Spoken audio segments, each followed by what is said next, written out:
Most people are taught that the Great Depression began with a single moment. October 1929, Black Tuesday. The stock market crash that seemingly in a single day wiped out fortunes and shattered the confidence of a generation. But that catastrophic moment wasn't the cause. It was merely the most visible symptom. It was the signal. The real engine of the Great Depression had been running quietly, gaining momentum for years before the crash ever occurred. And because it was a structural problem disguised as progress, almost no one recognized it for what it truly was. The fundamental reality was that the economy had learned how to produce far more than humans, limited by their stagnant wages, could ever possibly absorb. The 1920s were a period of revolutionary technological upheaval, a turning point in industrial power. Electric power replaced the limitations of steam, allowing for 24-hour decentralized operation. Assembly lines replaced the careful, measured pace of skilled craftsmen.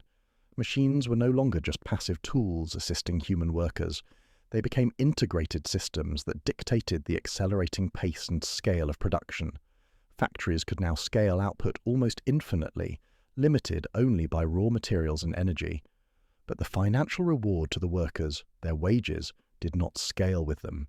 This created a fundamental, destabilizing imbalance at the core of the American economy.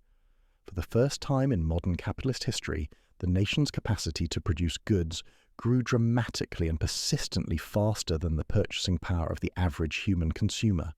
That structural imbalance, that hidden gap between supply and demand, is precisely where the Great Depression truly began its slow, inevitable descent. Henry Ford's efficient modern factories could flood the market with Model Ts faster than the average American family could save up enough money to afford them. Farms adopted advanced tractors and mechanized harvesters, generating massive food surpluses so large that the resulting collapse in crop prices drove farmers into ruin. Warehouses filled inexorably with unsold automobiles, radios, and canned goods. Profits thinned out as goods sat idle. Wages stagnated because labor was now cheaper and more replaceable than ever. This wasn't genuine prosperity for the masses. It was, in reality, systemic overproduction and underconsumption, perfectly disguised by the gleaming veneer of industrial efficiency. And when the very workers who produce the goods can no longer afford to buy them, the financial system has only one desperate, temporary way to keep the economic engine from seizing up. It turns aggressively to credit. In the Roaring Twenties, consumer debt exploded across all classes. Installment plans made cars, radios, and a whole new suite of electrical appliances immediately affordable through future promises. Businesses borrowed heavily to expand their newfound capacity even further. Investors borrowed on margin to fuel speculation in the dizzyingly rising stock market. Debt became the universal, necessary substitute for income that wasn't there. The stock market completed the grand illusion.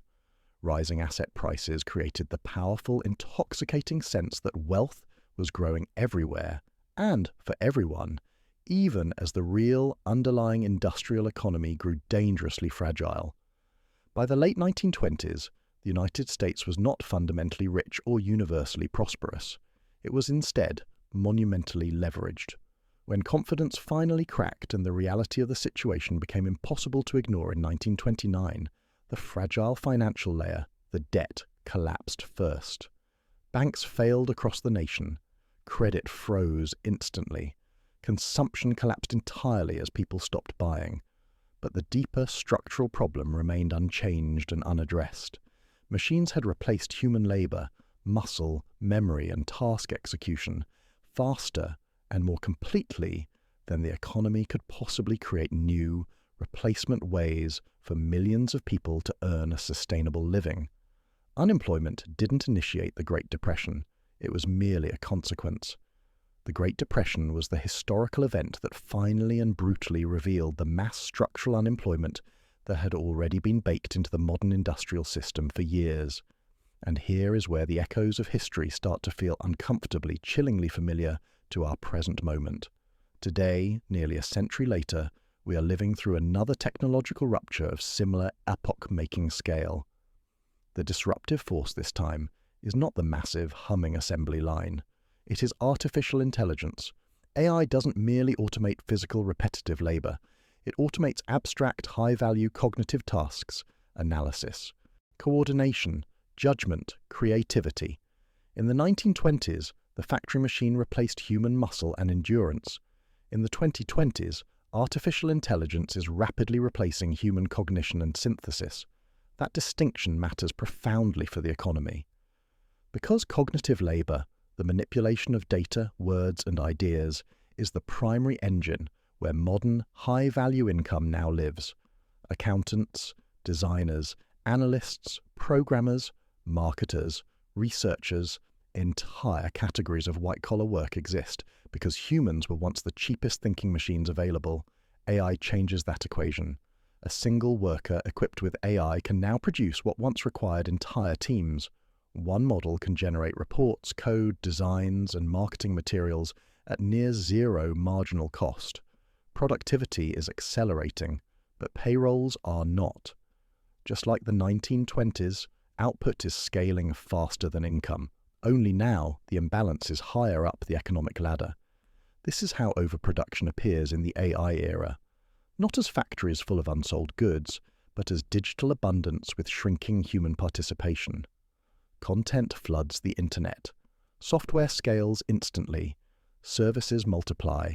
But fewer people are paid well enough to consume everything being produced. The system responds the same way it always has. Financialization. Asset prices surge. Tech valuations soar.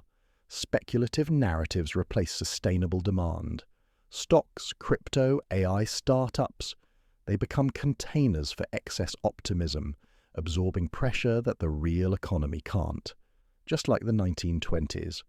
On the surface, everything looks fine.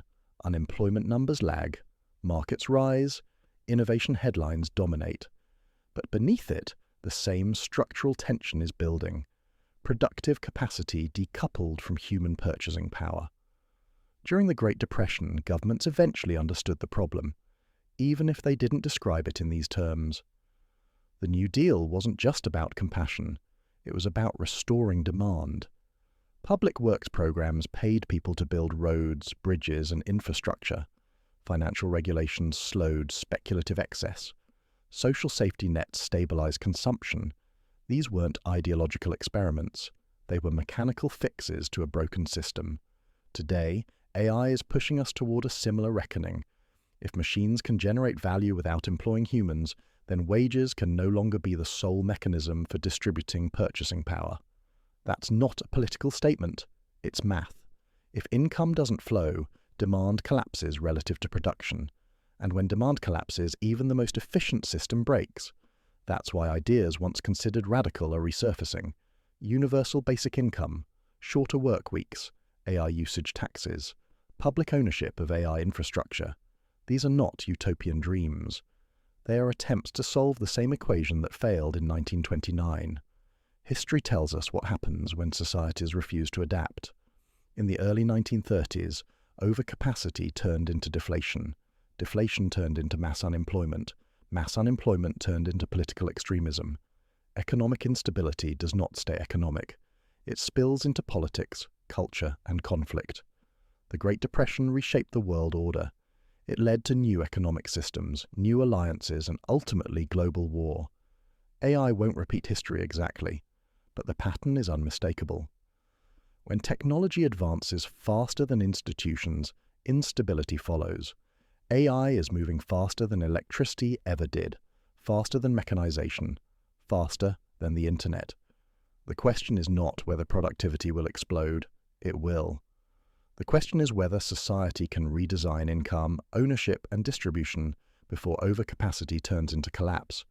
Because the most dangerous phase doesn't look like crisis. It looks like success. Warehouses full, markets rising, efficiency everywhere. Confidence holds, until it doesn't. The Great Depression taught us that efficiency without distribution is fragility. AI is about to test whether we learned that lesson or whether we're about to learn it again the hard way. History doesn't repeat, but when the incentives stay the same, the outcomes tend to rhyme.